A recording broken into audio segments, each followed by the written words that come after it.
नमस्कार दोस्तों, मैं राजकुमार मौर्य आर के मौर्य कॉमर्स क्लासेज में आपका बहुत बहुत स्वागत है। इस वीडियो के माध्यम से हम शुरुआत कर रहे हैं दिवाला संबंधी लेखे। दिवाला संबंधी लेखे जिसे इंग्लिश में इंसॉल्वेंसी अकाउंट्स कहते हैं। आपको ध्यान देना है, जो मैंने व्हाइट बोर्ड में पूरा लिखा हुआ है, वीडियो को देखने के बाद इसे अपनी कॉपी में जरूर लिखना है। यहीं से आपको नोट्स बनाने हैं। जितना मैं समझाऊंगा, जितना टॉपिक मैं बताऊंगा, थ्योरी के रूप में जो पेपर में पूछा जाएगा, हमारे द्वारा जो बताया रहेगा वही पूछा जाएगा। आपको यदि दिवाला संबंधी लेखे, इंसॉल्वेंसी अकाउंट पूरा का पूरा अच्छे से पूरा चैप्टर कंप्लीट पढ़ना है, जानकारी के लिए, पेपर की दृष्टिकोण के लिए, तो आपको हमारी पूरी वीडियो लाइन से देखनी पड़ेगी। बीच बीच में अगर आप देखेंगे तो आपको समझ में नहीं आएगा। आपको मैं एक एक करके बताता हूं, एक एक करके आप समझते चलिए।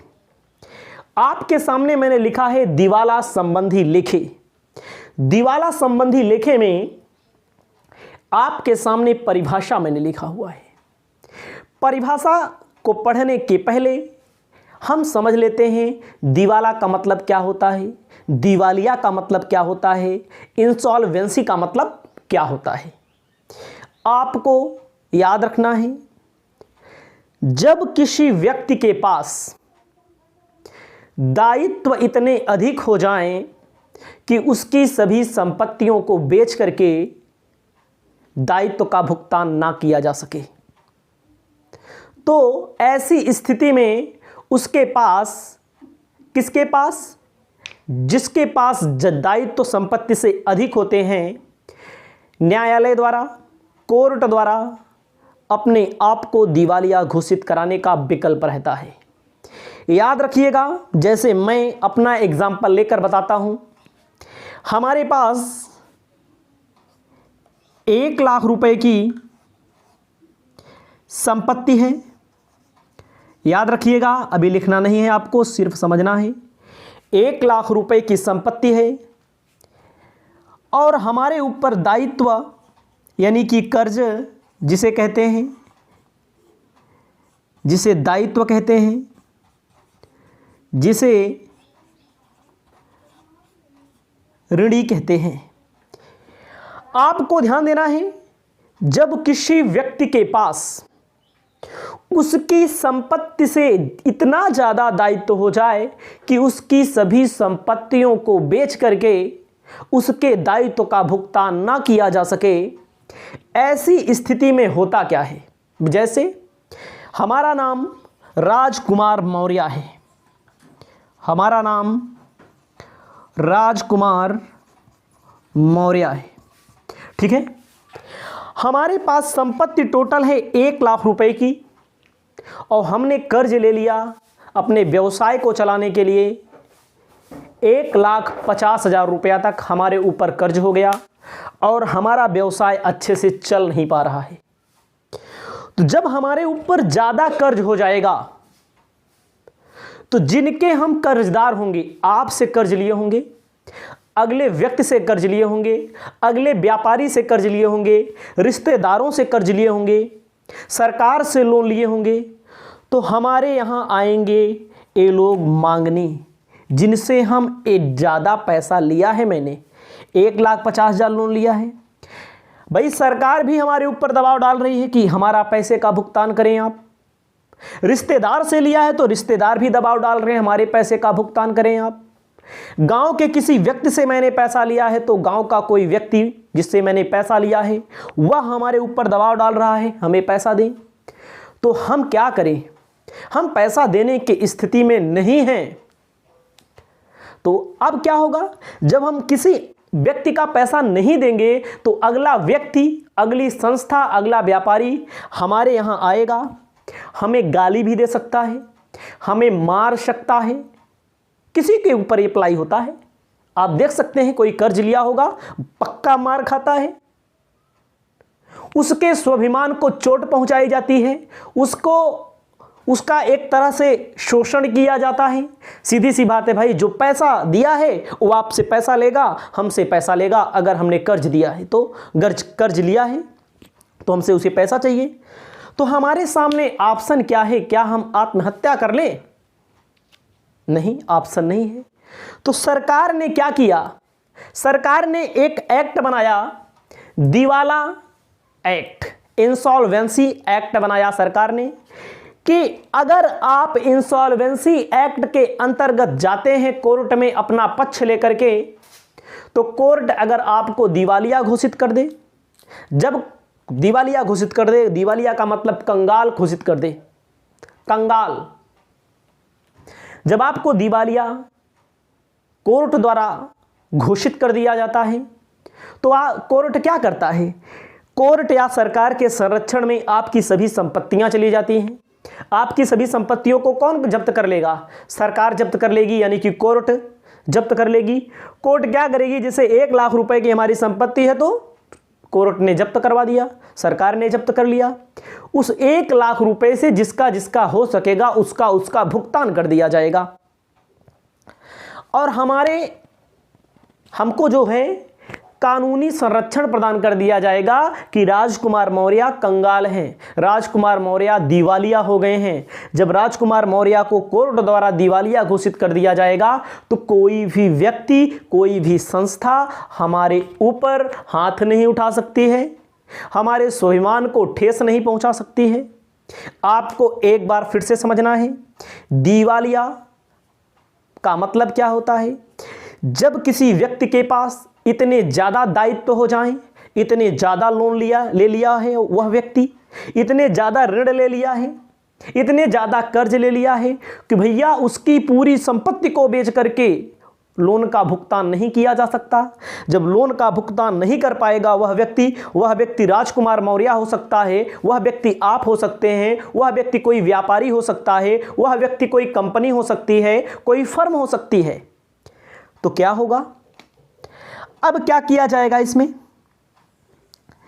अब अगर हम भुगतान नहीं कर सकते या कोई कंपनी भुगतान नहीं कर सकती तो भाई जो हमें कर्ज दिया है हमारे पास आएगा, पैसा मांगेगा, नहीं देंगे तो मार सकता है, मारेगा, गाली देगा, हमारे स्वाभिमान को ठेस पहुंचेगी। तो इसके संरक्षण के लिए सरकार क्या करती है? सरकार ने दिवाला एक्ट बनाया हुआ है, इंसॉल्वेंसी एक्ट बनाया हुआ है, उससे आप दिवालिया घोषित हो जाएंगे। आपकी सभी संपत्तियों को कोर्ट द्वारा या सरकार द्वारा ले लिया जाएगा और उस संपत्ति से जिनको जिनको जितना जितना हिस्सा बनेगा उस हिस्से के हिसाब से बांट दिया जाएगा। जो बाद में बचा रहेगा आपसे अब कोई मतलब नहीं होगा, यानी कि हमसे कोई मतलब नहीं होगा, हम दिवालिया हो जाएंगे, हमें कोई मार नहीं सकता, हमारे स्वाभिमान को कोई ठेस नहीं पहुंचा सकता, हमारे ऊपर कोई अत्याचार नहीं हो पाएगा। तो इसी से संबंधित पूरा का पूरा चैप्टर है। एक एक पॉइंट समझना पड़ता है इस चैप्टर से संबंधित। आसान चैप्टर है, बहुत ही आसान चैप्टर है, लेकिन आसान तब है जब आप पूरी की पूरी क्लास हमारी लाइन से देखेंगे। 1 मिनट अगर आप छोड़ देते हैं तो आपकी जिम्मेदारी बनती है, आपको आएगा समझ में, नहीं आएगा आप हमसे मत कहना कुछ भी।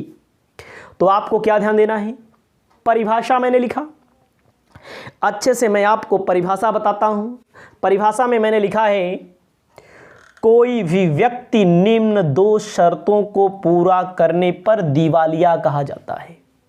कोई भी व्यक्ति हो, XYZ, चाहे वो कोई व्यक्ति हो सकती है, चाहे कोई कंपनी हो सकती है, निम्न 2 शर्तों को पूरा करने पर वह दिवालिया कहा जाएगा। क्या कहा जाएगा? दिवालिया या दिवाला कहा जाएगा, इंसॉल्वेंट कहा जाएगा। समझ रहे हैं? पहली शर्त क्या है? उसके दायित्व उसकी संपत्तियों के मूल्य से अधिक हो। जैसे हमारा दायित्व हमारी संपत्ति के मूल्य से अधिक है। दिवाला होने के लिए कंडीशन क्या है? जिस व्यक्ति को, जिस फर्म को, जिस कंपनी को दिवालिया होना है उसकी संपत्ति कम हो। जैसे कि मैंने लिखा, संपत्ति हमारी 1 लाख रुपया, दायित्व हमारा 1,50,000 50,000 रुपया। ऐसी स्थिति में क्या होगा, दिवालिया घोषित कराया जा सकता है। अभी एक ही शर्त आपको मैंने बताया, दूसरी शर्त आप पढ़ लें, न्यायालय द्वारा यानी कि कोर्ट के द्वारा उसे दिवालिया घोषित कर दिया गया हो। ऐसा नहीं है कि संपत्ति कम है, दायित्व अधिक है, यानी कि कर्ज ज्यादा है तो दिवालिया आप हो गए, ऐसा नहीं है। कोर्ट द्वारा घोषित किया जाएगा, कोर्ट द्वारा घोषित किया जाएगा आपकी सभी संपत्तियों को, यानी कि जिनको दिवाला घोषित करेगी कोर्ट, न्यायालय, उसकी सभी संपत्तियों को जब्त कर लिया जाएगा और उन सभी संपत्तियों को जब्त करने के बाद दायित्वों का भुगतान किया जाएगा। आगे बहुत सारे नियम हैं, इसके अंतर्गत कैसे कैसे भुगतान किया जाता है याद रखना है। न्यायालय द्वारा और संपत्ति दायित्व से कम हो, यानी कि दायित्व ज्यादा हो, कर्जा ज्यादा हो, सामान्य बात है, ज्यादा समझने की कोई जरूरत नहीं है। अब आगे ध्यान देते हैं, उपरोक्त। उपरोक्त का मतलब ए पहला और दूसरा, उपरोक्त का मतलब पहला और दूसरा मैंने जो आपको बताया।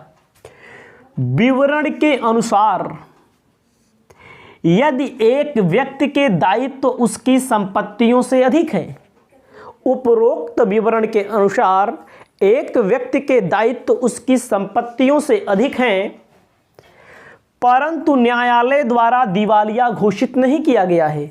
जो मैंने बताया है, दायित्व अधिक हो, संपत्ति कम हो और न्यायालय द्वारा घोषित कर दिया गया हो। मैंने भी आपको बता दिया, जो मैं पढ़ रहा हूं इसको मैंने बता दिया, जब तक न्यायालय घोषित ना करे तब तक, जब तक न्यायालय घोषित ना करे तब तक क्या होगा, उसे न्यायालय द्वारा दिवालिया घोषित नहीं किया गया हो तब तक वह दिवालिया नहीं कहलाएगा, जब तक कि उसे न्यायालय दिवालिया ना घोषित कर दे। याद रखना है, न्यायालय द्वारा दिवालिया घोषित होना जरूरी है। ऐसा नहीं है कि हमारे पास 1 लाख संपत्ति है, हम कह दें हमारे पास 1.5 लाख का कर्जा है तो हम दिवालिया हो गए। नो, न्यायालय द्वारा, कोर्ट द्वारा घोषित किया जाना अति अनिवार्य है। आगे आपको क्या ध्यान देना है, दिवाला नियम के लाभ। दिवाला संनियम जो बना है, दिवालिया एक्ट जो बना है, दिवालिया संनियम, दिवालिया एक्ट, ये सब जो बना है, इसके लाभ क्या हैं। पहला है ऋणी के स्वाभिमान की रक्षा। जब कोई व्यक्ति या फर्म या कंपनी दिवालिया घोषित हो जाती है तो उसके ऊपर आप कुछ नहीं कर सकते, यानी कि जो व्यक्ति कर्जा दिया है कुछ कर नहीं सकता। जब वो दिवालिया घोषित हो जाएगा, उसको मार नहीं सकते, उसको पीट नहीं सकते, उसके ऊपर मुकदमा अलग से नहीं दायर कर सकते। इससे क्या होता है, ऋणी के, जो कर्जदार है, उसके स्वाभिमान की रक्षा हो जाती है, उसका शोषण आप नहीं कर सकते हैं, उसका एक तरह से सामाजिक बहिष्कार ऑटोमेटिक हो जाता है।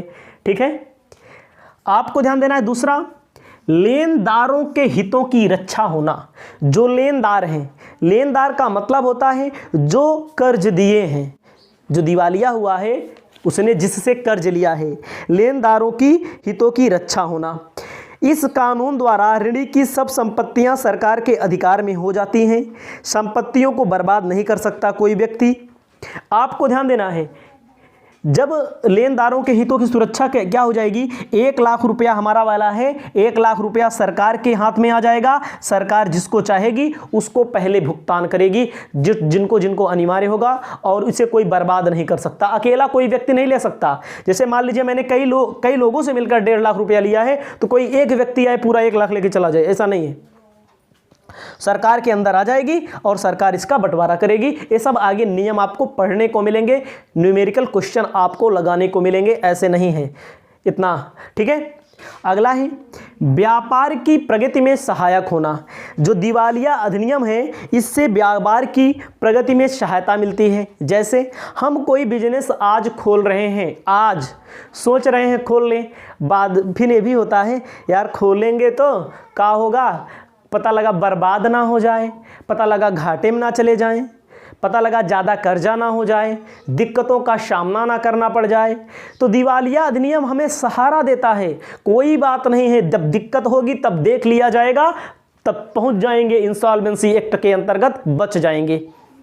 ठीक है, ऐसा भी होता है। व्यापार की प्रगति में सहायक होना, इसका मतलब जैसे एक बार फिर से आप समझ लीजिए, आप कोई भी व्यवसाय करना चाहते हैं तो आप कहते हैं पता नहीं व्यवसाय चले ना चले, कर्ज हो जाए ना, किराया भाड़ा देते समय ज़्यादा कर्ज हो जाए, लोगों से ज़्यादा लेनदारी हो जाए, लोन ज़्यादा हो जाए, बर्बाद होने की आशंका होती है। तो ऐसी स्थिति में क्या होता है, कहाँ पहुँचा जाता है, इंसॉल्वेंसी एक्ट, दिवाला संनियम बना हुआ है, इसके अंतर्गत आपको कुछ प्रावधानों के अंतर्गत छूट मिल जाएगी, कोई दिक्कत नहीं होगी।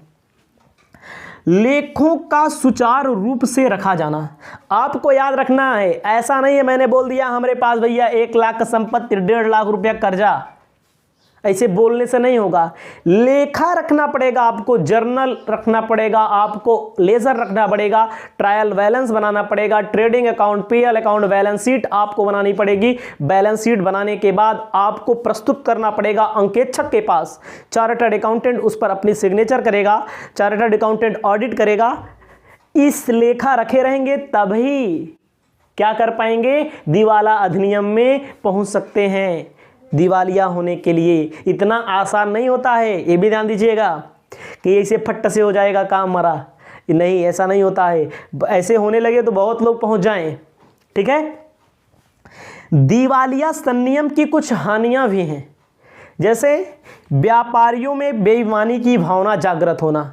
व्यापारी, बड़े बड़े व्यापारी भाग जाते हैं इंडिया को छोड़ करके, बड़े बड़े कंपनियां दिवालिया हो जाती हैं। आप सुनेंगे, पेपर में देखेंगे, न्यूज़ में देखेंगे, फला कंपनी दिवालिया हो गई। ऐसा उस दशा में होता है, ये बेईमानी करने के इरादे से कंपनी की स्थापना करते हैं, बाद में कंपनी को कर्ज में दिखाकर बेईमानी कर लेते हैं, ये भी होता है। व्यापारियों के दिमाग में, कंपनियों के दिमाग में ये आ जाता है कि हम पैसे को हड़प लें, लोगों के पैसों को। तमाम प्रकार की कंपनियां भारत में आई और हड़प करके पैसा चली गई, इसे बेईमानी करके पैसा चली गई, इससे हानियां भी होती हैं। बाद में उन्हें दिवाला अधिनियम का संरक्षण मिल जाता है और कुछ नहीं होता। लेनदारों को क्षति पहुंचना, दिवालिया अधिनियम से जो पैसा व्यक्ति दिया है, हमको जो पैसा दिया है उसको पूरा पैसा नहीं मिलेगा, उसको हो सकता है 1 रुपया ना मिले, उसके हिस्से में आएगा तो मिलेगा, नहीं आएगा तो नहीं मिलेगा, तो लेनदारों को क्षति पहुंचती है।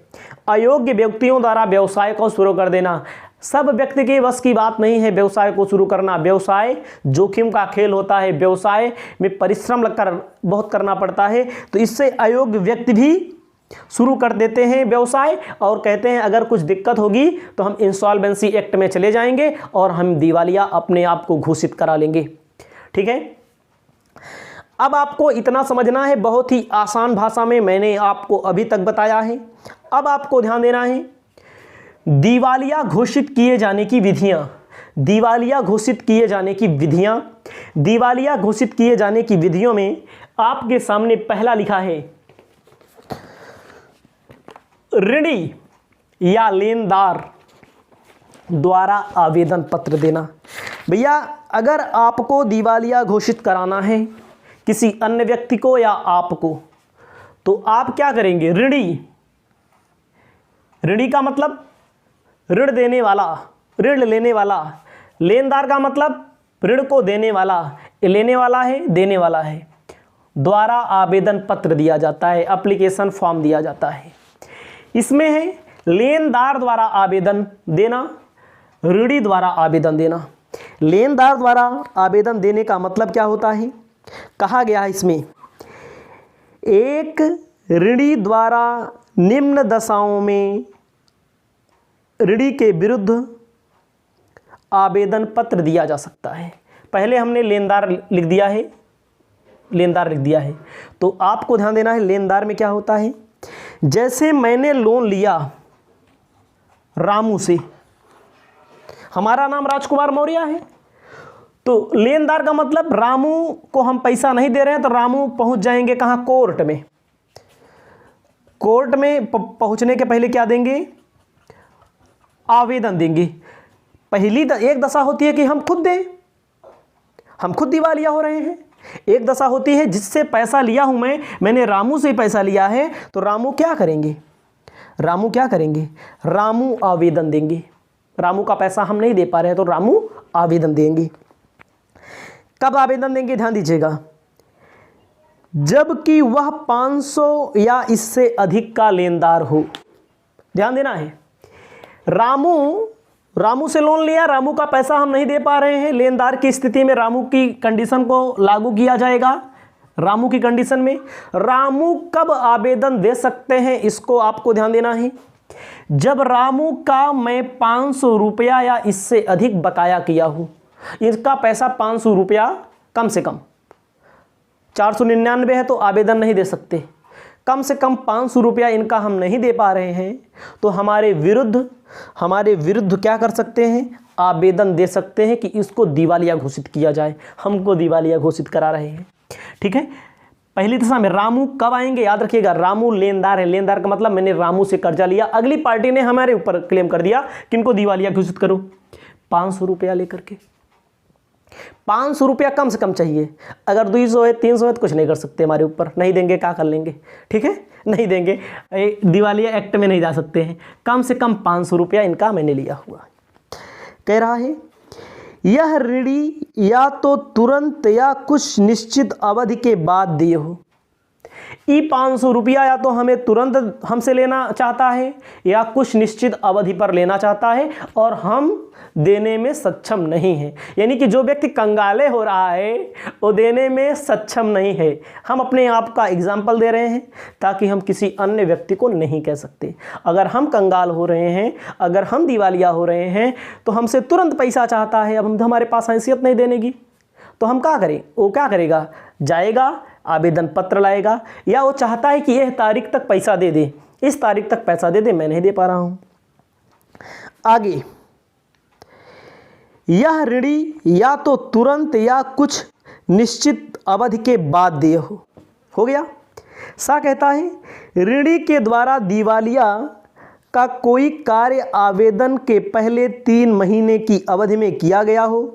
मतलब ये रामू हमारे यहाँ कोई काम, या तो मान लीजिए पैसे का मामला हो, लेन देन, या हमारे यहाँ कोई काम किए हों और हम इनका पैसा नहीं दे पा रहे हों 3 महीने, आवेदन देने के 3 महीना पहले, 3 महीने से पैसा हम इनका टरका रहे हैं, नहीं दे रहे हैं, हमारी कंडीशन नहीं ठीक है।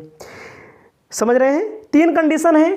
पहली कंडीशन मैंने बता दिया 500 रुपया, दूसरी कंडीशन तुरंत या निश्चित अवधि के बाद, या तीसरी कंडीशन क्या है कि तीसरी कंडीशन क्या कहता है कि कोई काम करा लिया है मैंने, इनका पैसा नहीं दे पा रहे हैं, तभी दे सकते हैं। अगला है ऋणी द्वारा आवेदन देना। ऋणी का मतलब भैया हम खुद जाएं न्यायालय के लिए कि हमको दिवालिया घोषित किया जाए। क्या कहा जाएगा फिर, ऋणी या लेनदार में से कोई व्यक्ति दिवालिया घोषित किए जाने के लिए आवेदन पत्र दे सकता है। ये हो गया, ठीक है। आगे ऋणी वाला, ऋणी द्वारा आवेदन पत्र देना। ऋणी द्वारा आवेदन पत्र का मतलब होता है मैं खुद आवेदन पत्र दूं। अभी तक हमारी दूसरी पार्टी आवेदन पत्र दे रही थी। कह रहा है कि यदि 500 रुपया या इससे अधिक दूसरे को देना है, यदि हम खुद किसी दूसरे व्यक्ति को 500 रुपया कम से कम या इससे अधिक देने की कंडीशन देना है हमें, हम नहीं दे पा रहे हैं, तो हम दिवालिया का फॉर्म भर सकते हैं। वह ऋण का भुगतान करने के कारण जेल में ना करने, अगर हम ऋण का भुगतान ना कर पाए हों, हमको जेल में डाल दिया गया हो, तब हम दिवालिया के लिए आवेदन दे सकते हैं। उसकी संपत्ति ऋणी के डिग्री के संबंध में आदेश निर्गमित कर दिया गया, हमारी संपत्ति जो है अटैचमेंट कर दी गई हो, ऑर्डर कर दी गई हो कोर्ट द्वारा, तब हम दिवालिया के लिए आवेदन कर सकते हैं। पहला 500 रुपया कंडीशन है दोनों में, उसमें एक निश्चित अवधि पे देना होता है, पहले वाले में लेनदार वाले में, या तुरंत लेना होता है, या कोई काम किया हो 3 महीने के पहले और नहीं कर पा रहे हैं। इसमें क्या होता है 500 रुपया या इससे अधिक नहीं दे पा रहे हैं। उसके बाद ऋणी के बाद क्या होता है आवेदन पत्र। उसके बाद क्या होता है, उसके बाद है ऋण का भुगतान करने के कारण अगर हम जेल में हैं, उसके संपत्ति के संबंध में ये सब मामला होता है, ठीक है। अगला है न्यायालय द्वारा दिवालिया होने का आदेश दिया जाएगा। न्यायालय द्वारा दिवालिया होने का आदेश दिया जाएगा, तभी दिवालिया होंगे। ऋणी की संपत्ति न्यायालय के अधिकार में जाएगी, उसका लेनदारों में वितरण कर दिया जाएगा। लेनदारों का मतलब हमारी संपत्ति 1 लाख रुपए की, हम 1.5 लाख रुपए का कर्ज लिए हैं, हमारी संपत्ति को जब्त कर लिया जाएगा, इसको मैंने शुरू में बताया, और इसको लेनदारों में, लेनदार मतलब जिनसे कर्ज लिए हैं उनको दे दिया जाएगा पैसा।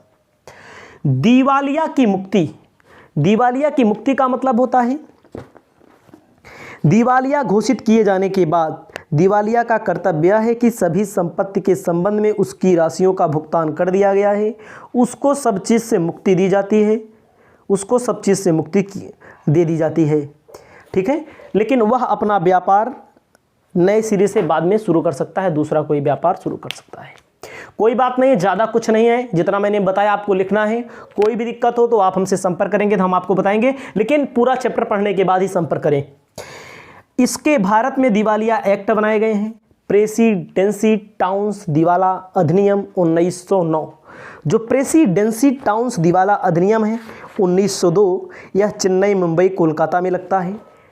प्रेसिडेंसी टाउन्स दिवाला अधिनियम कहाँ लगता है? चेन्नई, मुंबई, कोलकाता। चेन्नई, मुंबई, कोलकाता। उसके बाद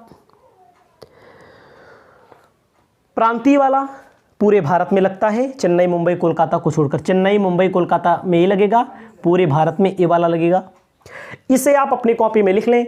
इस आपको बताने जा रहे हैं प्रेसिडेंसी टाउन्स दिवाला अधिनियम और प्रांतीय दिवाला अधिनियम में अंतर क्या होता है, आपको पता होना चाहिए। सबसे पहले दिवालिया किसे कहते हैं, आपको क्या पता होना चाहिए? सबसे पहले दिवालिया किसे कहते हैं? दिवालिया का मतलब क्या होता है? दिवालिया का मतलब जब किसी व्यक्ति के पास इतने अधिक दायित्व हो जाएं कि उसकी सभी संपत्तियों को बेच करके दायित्व का भुगतान ना किया जा सके।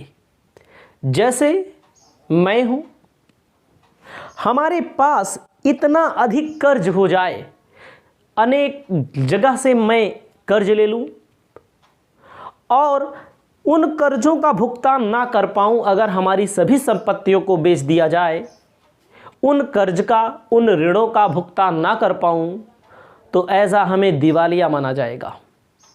दिवालिया होने के लिए यही जरूरी नहीं है, न्यायालय द्वारा यानी कि कोर्ट के द्वारा दिवालिया घोषित किया जाता है। आपको ध्यान देना है एक बार फिर से, प्रेसिडेंसी टाउन्स दिवाला अधिनियम और प्रांतीय दिवालिया अधिनियम में अंतर क्या होता है, ध्यान देना है। मैंने लिखा है अंतर का आधार प्रेसिडेंसी टाउन्स दिवाला अधिनियम 1909, प्रांतीय दिवाला अधिनियम 1920। आपको पहला अंतर लिखना है वर्ष। मैंने वर्ष अंतर के आधार में नहीं लिखा है, क्योंकि हम एक लाइन अपनी बचाना चाहते थे। व्हाइट बोर्ड हमारा छोटा है, इसी व्हाइट बोर्ड के माध्यम से हम आपको पढ़ाते हैं। तो आपको पहला समझना है, प्रेसिडेंसी टाउन्स दिवाला अधिनियम कब आया? 1909 में आया, और प्रांतीय दिवाला अधिनियम 1920 में आया। आपको याद रखना है, प्रेसिडेंसी टाउन्स दिवाला अधिनियम 1909 में आया और प्रांतीय दिवाला अधिनियम 1920 में आया।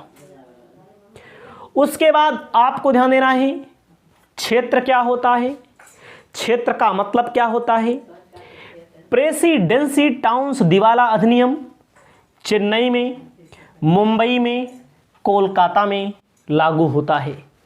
जो प्रेसिडेंसी टाउन्स दिवाला अधिनियम है चेन्नई, मुंबई और कोलकाता में लागू होता है। इन तीनों शहरों को, इन तीनों महानगरों को छोड़ करके जो शेष भारत बचता है वहां पर लगता है प्रांतीय दिवाला अधिनियम। याद रखना, 1909 में आया प्रेसिडेंसी, प्रांतीय 1920 में आया, चेन्नई, मुंबई, कोलकाता में प्रेसिडेंसी टाउन्स दिवाला अधिनियम लागू होता है और शेष भारत में इन तीनों महानगरों को छोड़ करके शेष जो भी भारत होगा, दिल्ली लेकर के और जो भी भारत होगा, हमारा उत्तर प्रदेश होगा, बिहार होगा, कुछ भी हो, प्रांतीय दिवाला अधिनियम वहां पर लागू होता है। आगे ध्यान देना है, पूर्वाधिकार लेनदार। पूर्वाधिकार लेनदार, जब आप हमारी पूरी वीडियो, पहली वाली वीडियो देखे होंगे तो आपको वहां पर मिला होगा। पूर्वाधिकार का मतलब होता है सभी संपत्तियां, जैसे हमने 1 लाख रुपए की हमारे पास संपत्ति है, 1.5 लाख के हमारे ऊपर दायित्व हो गए।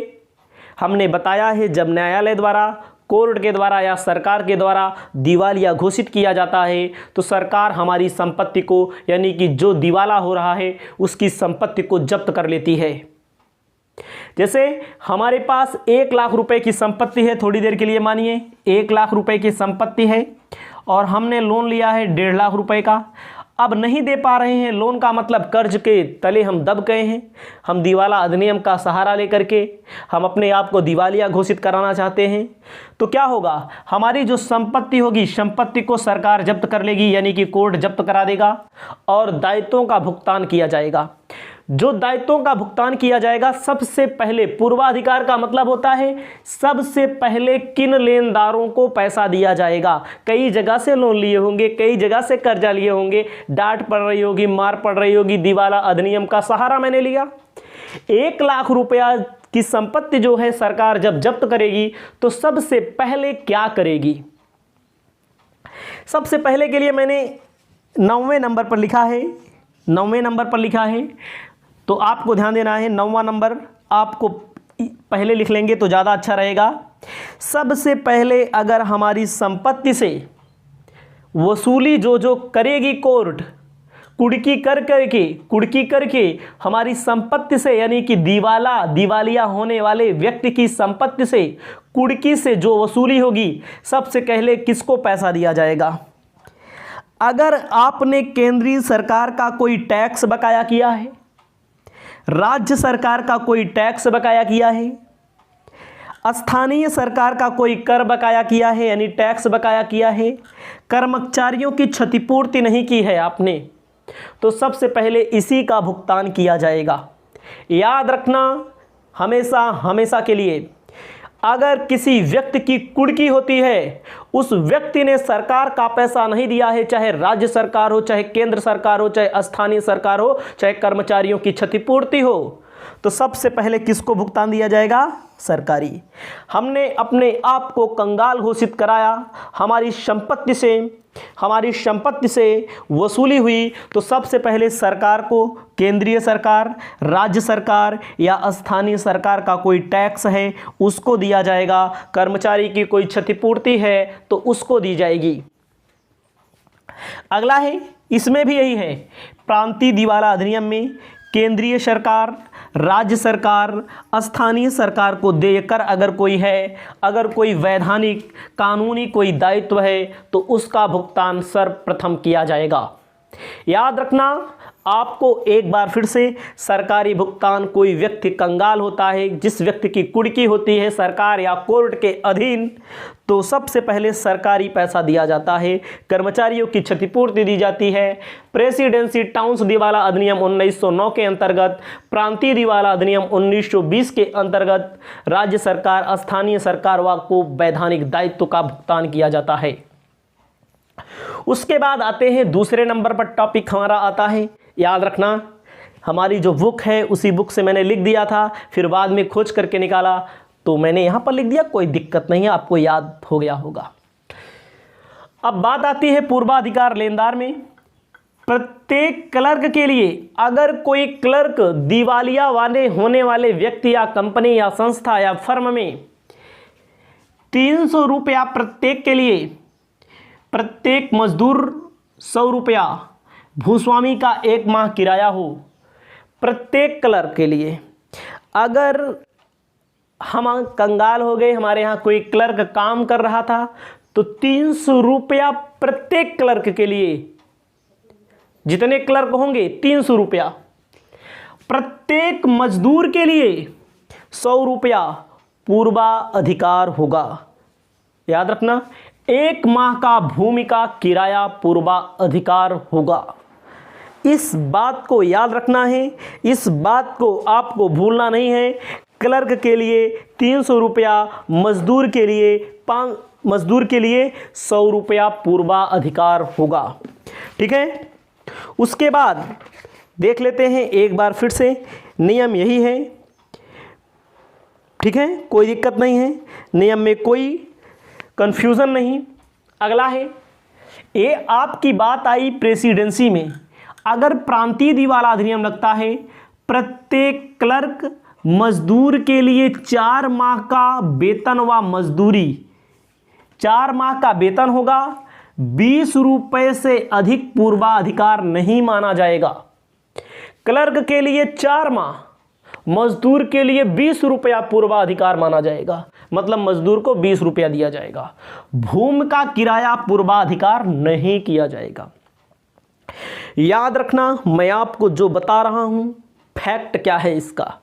हमारी संपत्ति से कोर्ट ने वसूली की, कोर्ट पहले सरकार के पैसे को दे देगी, उसके बाद 2 बस्ता है। प्रत्येक क्लर्क के लिए पैसा दिया जाएगा, मजदूर के लिए 100 रुपया दिया जाएगा प्रांतीय वाले में। भूस्वामी का अगर हमने किराए पर कोई भूमि ली है, उसका 1 माह का किराया दे दिया जाएगा। प्रांतीय वाला नियम लगेगा तब भी क्या होगा, प्रांतीय वाला नियम लगेगा, सरकार को पहले दिया जाएगा, वैधानिक दायित्व तो पहले दिया जाएगा, फिर क्या किया जाएगा, मजदूर व क्लर्क के लिए 4 महीने का जो भी वेतन होगा, मजदूरी के लिए 20 रुपये से अधिक पूर्वाधिकार नहीं होना चाहिए, भूमि का किराया पूर्वाधिकार नहीं होगा। याद रखना, न्यूमेरिकल क्वेश्चन यहीं से मिलेगा आपको। अगला है, दिवालिया के आवेदन की तिथि। दिवालिया के आवेदन की तिथि किसे मानी जाएगी? कह रहा है, दिवालिया आदेश की तिथि के पूर्व 2 वर्ष की अवधि में बिना प्रतिफल के स्वेच्छा से हस्तांतरित की गई संपत्ति में शामिल की जाती है।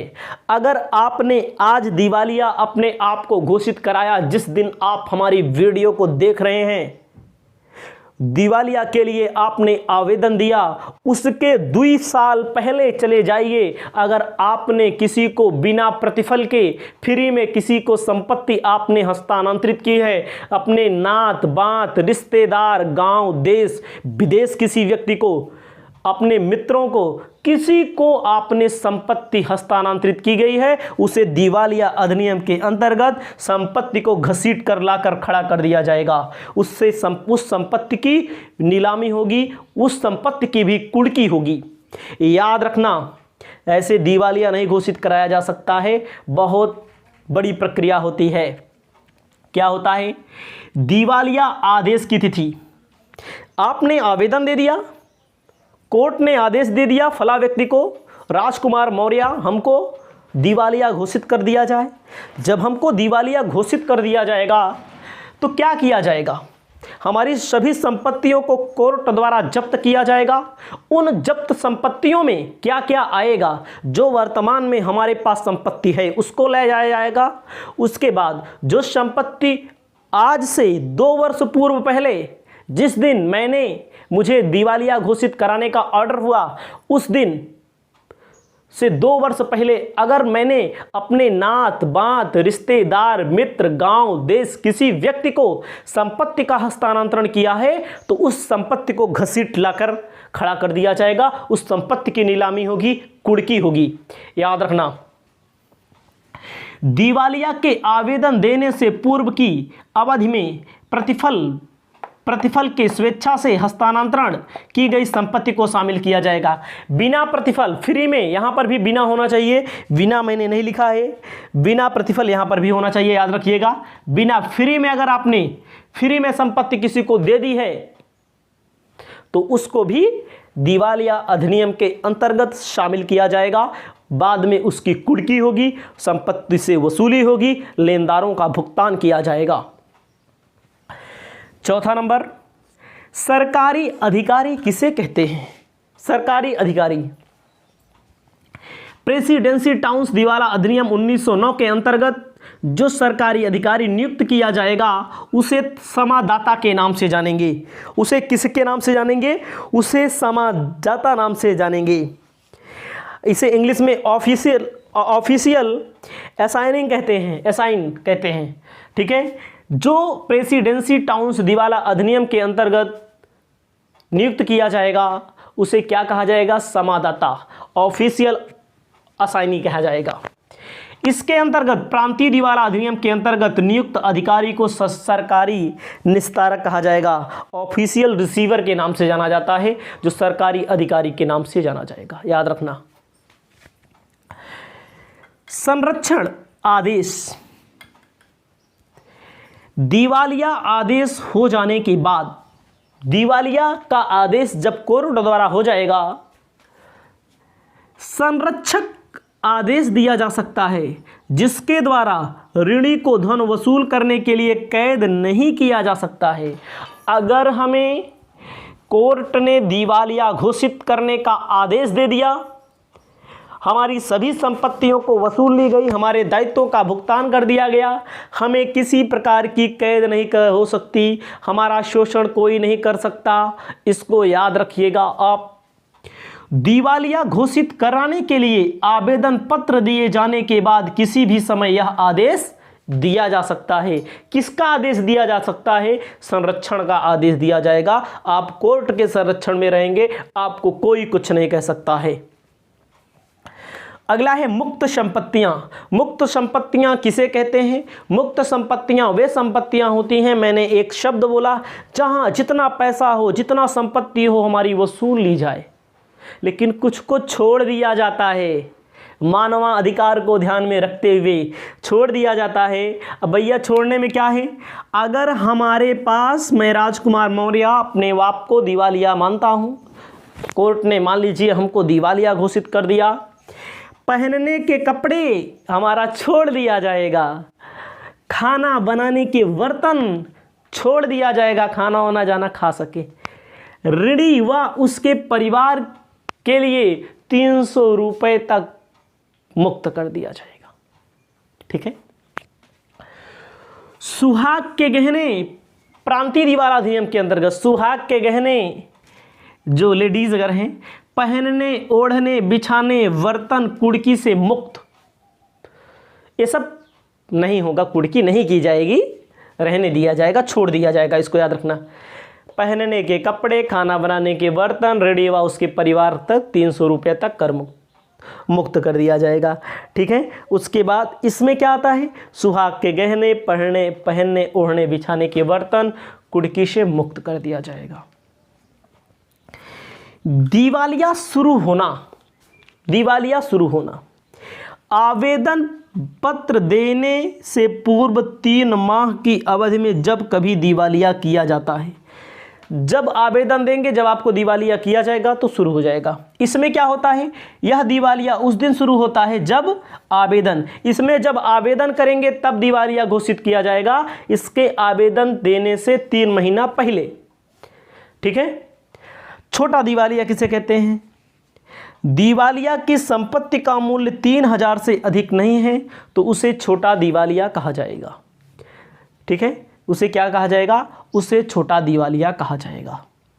दिवालिया की संपत्ति का मूल्य 500 रुपये से कम है, मान लीजिए 3000 रुपये के लिए अगर कोई व्यक्ति दिवालिया घोषित किया जाता है प्रेसिडेंसी टाउन्स में, तो छोटा दिवालिया कहा जाएगा। छोटा दिवालिया इसमें कब कहा जाएगा? 500 रुपये के लिए कोई अगर दिवालिया घोषित किया जाए उसके लिए है। ये सरकारी भुगतान मैंने आपको बता ही दिया है। इस वीडियो में मैंने आपको महत्वपूर्ण टॉपिक बताए, इसे आपको अपने कॉपी में लिख लेना है, आपके पेपर में जरूर यह प्रश्न पूछा जाएगा। स्टेटमेंट ऑफ अफेयर्स अर्थात स्थिति विवरण के बारे में चर्चा करेंगे। आपको मैं जितनी भी वीडियो लाइन से उपलब्ध करा रहा हूं, जो मैं बोल रहा हूं, हमारी बातों को ध्यान में रख करके, हमारे द्वारा लिखे गए व्हाइट बोर्ड पर शब्दों को ध्यान में रख करके आपको पढ़ाई हमारे अनुसार करनी है। आपको एक एक क्वेश्चन सॉल्व करना हम बताएंगे। आपको ध्यान देना है, ये हमारा स्थिति विवरण है, स्टेटमेंट्स ऑफ अफेयर इसे कहते हैं। क्यों बनाया जाता है? आपको पता है, जब किसी व्यक्ति के दायित्व इतने अधिक हो जाएं कि उसकी संपत्तियों को बेच करके उसके दायित्व का भुगतान ना किया जा सके, उसे हम क्या कहते हैं? दिवालिया। दिवालिया के लिए कोर्ट द्वारा दिवालिया घोषित किया जाना अनिवार्य है। दोनों शर्तें होती हैं। दोनों शर्तों को जब पूरा कर लेता है कोई व्यक्ति, चाहे कोई कंपनी, चाहे कोई व्यवसाय, तो उसे दिवालिया घोषित किया जा सकता है। जब दिवालिया घोषित किया जाता है तो मैंने आपको बताया क्या, दायित्व ज़्यादा होते हैं, संपत्तियां कम होती हैं। अब आपके सामने है ग्रॉस लायबिलिटी लिखा है। ग्रॉस लायबिलिटी जो वास्तव में नहीं है, जो वास्तव में नहीं देना है। ग्रॉस का मतलब जितना मैंने लोन लिया था, जितने का मैंने उधार सामान खरीदा था, जितने का व्यवसाय ने या कंपनी ने उधार सामान खरीदा था, उसे कहेंगे ग्रॉस लायबिलिटी। ग्रॉस लायबिलिटी का मतलब जो दूसरों को देना होता है। इसके अंतर्गत कई चीज़ें आएंगी, आगे आपको हम चर्चा करेंगे। ठीक है, ये आपकी लायबिलिटी है जो हम लोग बैलेंस शीट बनाते हैं। एक्सपेक्टेड टू रैंक का मतलब क्या होता है? एक होता है किसी से 10,000 लिया, हो सकता है बाद में जोड़ेंगे घटाएंगे सब कुछ एडजस्टमेंट करेंगे 90,000 देना हो। ठीक है, अनुमानित राशि जो होती है यहाँ पर लिखी जाएगी रुपयों में। एसेट से लिखा जाएगा एस्टिमेटेड टू प्रोड्यूस। एस्टिमेटेड का मतलब जो हमारे पास आएगा, संपत्तियों को बेचने से जो वसूली होगी। आपको याद रखना है दायित्व का पोर्शन, एसेट्स का portion, gross liability, expected to rank, estimated to produce. इसके अंतर्गत आपको एक एक करके मैं बताता हूं। एक एक बातों को आप हमारी सुनिएगा, आप हमारी बातों को अन्यथा में मत लीजिएगा, नहीं तो क्वेश्चन, नहीं तो ये चैप्टर आपको समझ में नहीं आएगा। सबसे पहले मैंने क्या लिखा है, एक एक करके लिखना है आपको। रेड कलर से मैं जो खींच रहा हूं, लाइन वाइन खींचूंगा, इससे नहीं मतलब है। क्या बोलता है? Unsecured creditor as per list A. Unsecured को हिंदी में कहते हैं असुरक्षित। असुरक्षित का मतलब क्या होता है? ऐसा कोई क्रेडिटर, क्रेडिटर का मतलब जिसे हम पैसा देंगे, जिसे हम कहीं से उधार माल खरीद के लाते हैं, कहीं से उधार माल खरीद के लाते हैं, उसके यहां अगर मैंने माल के खरीदने के उपलक्ष्य में, माल के खरीदने के एवज में कोई सिक्योरिटी नहीं रखा है, कोई अपनी संपत्ति को गिरवी नहीं रखा है, माल खरीदा गया है, उसे कहेंगे अनसिक्योर्ड। किसी व्यक्ति से काम करवाया गया है अपने यहाँ, उसके बदले में कोई सिक्योरिटी, कोई जमानत, कोई गिरवी संपत्ति नहीं रखी गई है, उसे कहेंगे अनसिक्योर्ड। अनसिक्योर्ड मतलब असुरक्षित।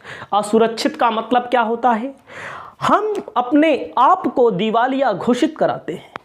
हमने आपसे या किसी व्यापारी के यहाँ से 10,000 रुपये का सामान खरीदा हुआ है, और सामान खरीदा हुआ है, उसकी कोई सिक्योरिटी मैंने नहीं दी हुई है। मतलब जैसे अपनी साइकिल दे सकते हैं, अपना मोबाइल दे सकते हैं, अपनी मोटरसाइकिल दे सकते हैं, अपना ज़मीन का कागजात दे सकते हैं, ये सब चीज़ें नहीं दिया गया है। अनसिक्योर्ड। अनसिक्योर्ड का मतलब असुरक्षित। किताब में क्या कहा गया है, किताब की भी बात को ध्यान में रखना है। मैंने जो समझा दिया वो एकदम सत्य है। किताब की भाषा थोड़ी अलग होती है और कुछ नहीं होता। कह रहा है इस सूची में ऐसे समस्त लेनदारों का नाम, पता, व्यवसाय की ऋण की राशि आदि बातों का उल्लेख होता है। इसके अंतर्गत लेनदार आते हैं, देय विपत्र आते हैं, घरेलू ऋण आते हैं, अदत्त व्यय आते हैं। ये सब चीज़ें अभी आपको आगे करके मैं जो बोल रहा हूँ क्या क्या आता है, इसको मैं आगे लिस्ट ए में क्या आएगा, लिस्ट बी में क्या आएगा, लिस्ट सी में क्या आएगा, लिस्ट एच तक है। पूरा का पूरा अलग अलग लिस्ट बनाएंगे, आपको बताएंगे। केवल मैं समझा रहा हूं इसको। तो असुरक्षित का मतलब जिस पर कोई सिक्योरिटी नहीं ली गई है, इसे कहते हैं असुरक्षित। इसी लिस्ट ए में रखेंगे। अब देखो, जितने की लायबिलिटी है, भविष्य में जितना देना है वो पैसा लिखा जाएगा, कोई बात नहीं है। जब सवाल लगाएंगे, जब क्वेश्चन को सॉल्व करेंगे तो आपको बहुत वीआईपी ढंग से बताएंगे। अगला है फुली सिक्योर्ड क्रेडिटर। इसे क्या कहते हैं? फुली सिक्योर्ड को पूर्ण सुरक्षित। पूर्ण का मतलब क्या होता है? जैसे हमने किसी से उधार सामान खरीदा 10,000 का, अपनी मोटरसाइकिल जिसकी कीमत 50,000 की है, वैल्यू बाजार में बेचा जाएगा 50,000, उसे कहेंगे फुली सिक्योर्ड। हमने आपसे पैसा लिया, जो आप हमारी वीडियो, जो भी स्टूडेंट देख रहे हो, जो भी देख रहे हो, मैंने आपसे लिया 10,000 रुपये का लोन, या मैंने किसी व्यापारी के यहां खरीदा 10,000 रुपये की संपत्ति। 10,000 रुपये की संपत्ति मैंने खरीदा, यहां लिख दे रहे हैं हम 10,000 की संपत्ति मैंने खरीदा, लेकिन 10,000 की संपत्ति के बदले में 12,000 रुपये की मैंने अपनी मोटरसाइकिल रख दी ना, मोटरसाइकिल रख दी। 12 क्या 14,000 की रख सकते हैं, 40,000 की रख सकते हैं, जो जैसा होता है वैसे ले लेते हैं। इसे कहते हैं फुली सिक्योर्ड, पूर्ण सुरक्षित। इसमें पैसा डूबने की आशा नहीं होती है जिससे आपने लोन लिया है। पूर्णतः सुरक्षित का मतलब समझ लीजिए। असुरक्षित का मतलब 1 रुपए की सिक्योरिटी नहीं रखी गई है। पूर्णतः सुरक्षित का मतलब होता है लोन लिया कम का, संपत्ति रख दिया ज्यादा का, इसे कहते हैं पूर्णतः सुरक्षित। अगला आपको ध्यान देना है, less amount carried to list C. अभी लिस्ट सी के बारे में चर्चा नहीं हुई है, अभी लिस्ट सी के बारे में चर्चा नहीं हुई है। ए मैंने बोल दिया, बी मैंने बोल दिया। यहां पर अनसिक्योर्ड में कोई सिक्योरिटी नहीं, बी वाले में फुली सिक्योरिटी मतलब क्या होता है? ज्यादा की संपत्ति मैंने गिरवी रखा, कम का माल खरीदा या कम का लोन लिया, किसी से हमने उधार लिया, किसी से हमने। अगला क्या है? Less amount carried to list C. List C यहां है, तो लिस्ट सी के बारे में समझते हैं। लिस्ट सी में कहा गया है partly secured creditor as per list C. Partly secured का मतलब क्या होता है? ये फुली सिक्योर्ड था, ये पार्टली का मतलब क्या होता है? पलट दो। लिया भैया 12,000 का लोन और संपत्ति दिया 10,000 का, इसे क्या कहेंगे? इसे कहेंगे पार्टली, पार्ट वाइज। मतलब कि लोन यहां पर ज्यादा लिया, संपत्ति कम की रखा। यहां पर लोन कम का लिया, संपत्ति ज्यादा रखा। असुरक्षित में कोई सिक्योरिटी नहीं, पूर्ण में ज्यादा की संपत्ति रखेंगे, कम का लोन लेंगे। पार्टली में क्या होगा? ज्यादा का लोन लेंगे, कम की संपत्ति रखेंगे। अब देखो, जो यहां पर आएगा, कितना आएगा यहां पर? माइनस का 2,000 आएगा। इस 2,000 को यहां पर घटाया जाता है। याद रखना, क्वेश्चन मिलेगा तो मैं बता रहा हूं, एक एक क्वेश्चन आपको बेहतर ढंग से आने लगेगा। अभी केवल समझा रहे हैं, इतना समझ लीजिए। असुरक्षित का मतलब कोई सिक्योरिटी नहीं, फुल सिक्योर्ड का मतलब ज्यादा की संपत्ति रख दिया, पार्टली सिक्योर्ड का मतलब कम की संपत्ति रख दिया। ठीक है, ज्यादा का लोन ले लिया। जो यहां पर आएगा उसको यहां पर माइनस कर लिया जाएगा। कहां माइनस कर लिया जाएगा? यहां पर माइनस कर लिया जाएगा। ये जो आएगा सरप्लस, सरप्लस का मतलब ज्यादा अगर आता है, ज्यादा आता है तो इसको हम यहां पर ले जाते हैं। ज्यादा का आता है तो यहां पर हम ले जाते हैं। वो आगे देखा जाएगा, जब आएगा तब देखा जाएगा। कह रहा है preferential creditor as per list D. Preferential creditor का मतलब होता है जिनका भुगतान पहले किया जाना है। मैंने आपको अंतर के माध्यम से बताया था कि सरकार को कोई टैक्स देना है, स्थानीय सरकार, केंद्रीय सरकार और राज्य सरकार को, संभावित वैधानिक दायित्व देना है, ठीक है, क्लर्क को देना है, मजदूर को देना है, भूमि का किराया देना है, तो उसे लिस्ट डी में रखा जाएगा। ए में ऐसी कोई एसेट, ऐसा कोई लोन जिस पर कोई सिक्योरिटी ना हो, बी में फुली सिक्योरिटी हो, सी में पार्टली सिक्योरिटी हो, डी में जिसका पैसा पहले भुगतान किया जाना हो, उसे बोलते हैं preferential creditor as per list D. अब बात आती है एसेट्स की। अब देखो ये लायबिलिटी का पूरा मामला हो गया हमारा। अब बात आती है एसेट्स की, इसे कहेंगे प्रॉपर्टीज एज पर लिस्ट ई। जो भी एसेट्स होती है आपके यहाँ, राजकुमार मौर्य के यहाँ जो खुद को दिवालिया घोषित कर चुके हैं वीडियो के माध्यम से, हमारे पास जितना कैश इन हैंड होगा यहाँ पर रखा जाएगा। हमारी जेब में यानी कि हमारे दुकान में, हमारे व्यवसाय में या हमारी कंपनी में जितना भी कैश इन हैंड होगा वो दोनों पैसा वहीं लिखा जाता है। बैंक में जो पैसा होगा हमारे खाते को सीज कर दिया जाएगा। हमारे खाते को जब सीज किया जाएगा, जो भी पैसा निकाला जाएगा वो पैसा यहाँ पर लिख दिया जाएगा। इन दोनों में बराबर अमाउंट होते हैं। अब आगे ध्यान दीजिए, अगर मैंने कैश डिपॉजिट किया हुआ है सोलिसिटर ऑफ कॉस्ट पिटीशन के लिए, अगर मैंने कहीं पर अपना पैसा डिपॉजिट किया हुआ है, एफडी किया हुआ है, उस पैसे को यहाँ लिख दिया जाएगा। हमारे व्यवसाय में मशीनरी एवं प्लांट है, मशीनरी एवं प्लांट की एक कीमत जो बुक वैल्यू है यहाँ पर लिखी जाएगी, जितनी की बेची जाएगी, जितना वसूल होगा। मान लीजिए मशीन 12,000 की बेचेंगे तो 8,000 रुपया आया, तो 12 यहाँ लिखेंगे, 8 यहाँ लिखेंगे। इन्वेस्टमेंट मान लीजिए 15,000 रुपये का, इन्वेस्टमेंट को बेचेंगे तो 14,000 मिलेगा, तो 14,000 रुपया यहाँ लिखा जाएगा, 15,000 यहाँ लिखा जाएगा।